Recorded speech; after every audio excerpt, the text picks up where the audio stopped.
Kasus perampokan disertai pembunuhan terhadap sopir taksi online beberapa bulan terakhir kerap terjadi. Setidaknya ada beberapa kasus serupa di Surabaya, Bantul, Klaten, Jakarta, hingga kota-kota lainnya.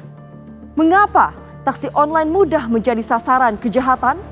Inilah serial tabir. Tragedi Michael, sopir taksi online.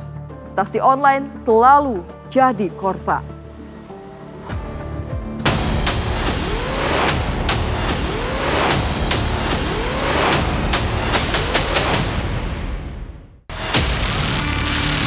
Salah satu warga melaporkan ke bahwasannya di situ ada goni yang udah berbau nggak enak. Kita bilang sama anak, kalau kita ngambil mobil taksi online, nanti kita ambil mobilnya, kita jadikan mobil berjalan. Jadi saya udah ngerasa nggak ada uang, jadi bapak ngajak kayak gitu, cuman ya nggak ada jalan lain.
Pura-pura memesan taksi online di malam hari. Lantas, bagaimana pendapat seorang psikolog forensik terkait maraknya pembunuhan berencana yang menyasar para pengemudi taksi online? Kami bertemu dengan Reza Indragiri untuk menjawabnya. Ada 4 tombol di situ. Tombol target, tombol insentif, tombol sumber daya atau instrumen, dan tombol risiko.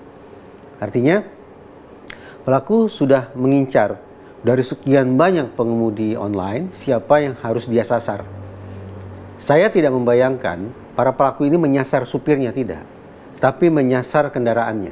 Yang kedua adalah insentif. Dia sudah punya hitung-hitungan. Mengapa saya mengincar mobil, tidak mengincar sepeda? Karena insentif yang diperoleh dari mobil jauh lebih prospektif, jauh lebih menguntungkan. Yang ketiga, instrumen atau sumber daya. Bicara tentang instrumen tidak melulu berupa peralatan, tapi juga alokasi waktu. Kapan ya sebaiknya saya melancarkan aksi kejahatan ini? Dan yang terakhir, yaitu risiko.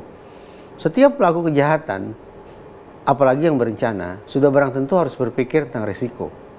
Dia tahu bahwa perbuatan jahat yang dia lakukan itu bisa berkonsekuensi pidana. Oleh karena itu pelaku harus betul-betul memikirkan opsi 1, opsi 2, dan seterusnya untuk menghindari pertanggungjawaban hukum.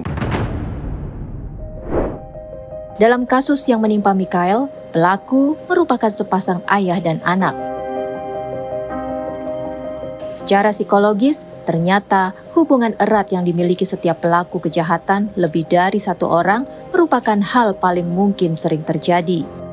Mari kita berpikir tentang resiko ya. Setiap pelaku kejahatan, apalagi yang komplotan ya, yang lebih dari 1, tentu mereka harus punya skenario yang disinkronisasi satu sama lain.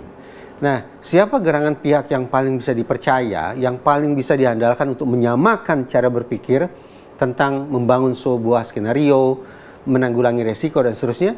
Ya, tak lain tak bukan keluarga yang terdekat adalah pihak yang diasumsikan paling memungkinkan untuk diajak berkomplot. Yang paling memungkinkan untuk diajak untuk menyamakan gelombang kita, yang paling mungkin untuk diajak menyeragamkan perilaku jahat kita, dan seterusnya. Di tengah ancaman dan segala risiko, para pengemudi ini tak berdiri sendiri. Beberapa dari mereka memilih untuk tergabung dalam komunitas. Ia adalah salah satu anggota komunitas. Ia kerap kali mangkal hingga larut malam, dan inilah beberapa tips yang ia sampaikan. Untuk komunitas kita ya, supaya jangan sembarangan ngambil order malam. Jangan tergiur juga dengan argo yang besar. Apalagi kita di offline-in atau di cancel biarpun untuk menjaga keselamatan kita ya. Biarpun itu argonya gede, kita harus juga jeli, kita ngelihat-lihat nih penumpangnya nih berapa orang, terus tujuannya kemana, kita harus spesifik untuk melihat rute gitu. Setiap malam, grup komunitas itu tak pernah tidur. Tak ada patroli resmi, tapi ada solidaritas 24 jam tanpa henti. Kalau dari komunitas kita selalu share live ya, share live 24 jam. Jadi kita share live kita itu nggak mati.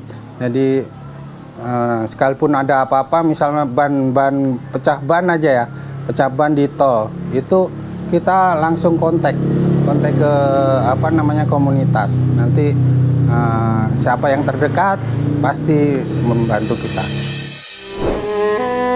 Mikhail telah tiada, tapi kisahnya jadi pengingat bahwa di balik satu order bisa jadi tersembunyi niat kejahatan.